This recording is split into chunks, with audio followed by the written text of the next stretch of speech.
ओढ़नी के रंग पियर तै पे सूट लाल लाल गजरा होट लाल तै पे गोरे गोरे गाल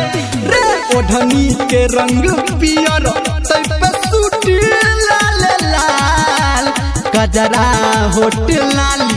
तै पे गोरे गोरे गाल बॉडी फूड सत से बनल कई भगवान लागे जना उतरल धरती पे कोनो चाँद जादू चला रहल छै ओत के मुस्कान हाँ लागे जना उतरल धरती पे कोनो चाँद जादू चला रहल छै ओत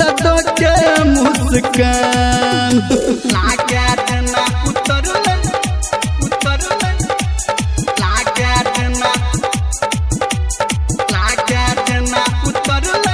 धरती पे कोनो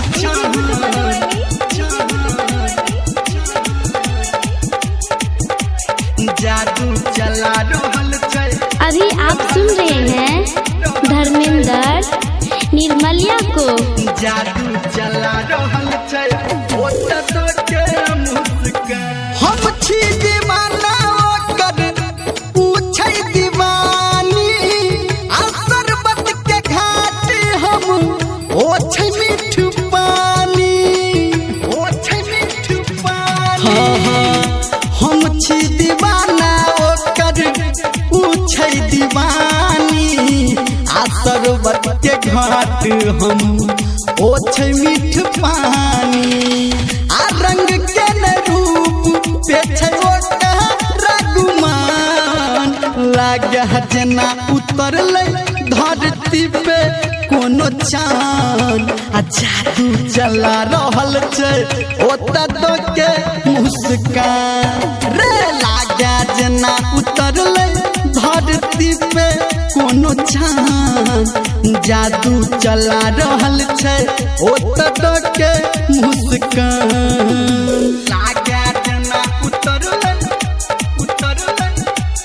लागे जना उतरल धरती पे कोनो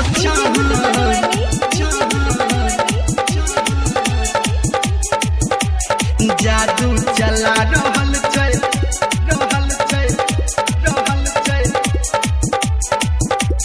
जादू चला रहल छै ओत के मुस्कान भ गेलै मोहब्बत हमरा कोही हसीना से भेलै मुलाकात बस 2-3 महीना से रे भ गेलै मोहब्बत हमरा ओही हसीना से आ भेलै मुलाकात बस 2-3 महीना से कहै धर्मेंद्र हम बनेबै ओकर जान लागे जना उतरल धरती पे कोनो चाँद जादू चला रहल छै ओत के मुस्कान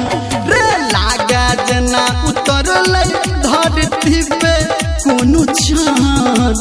जादू चला रहल छै ओत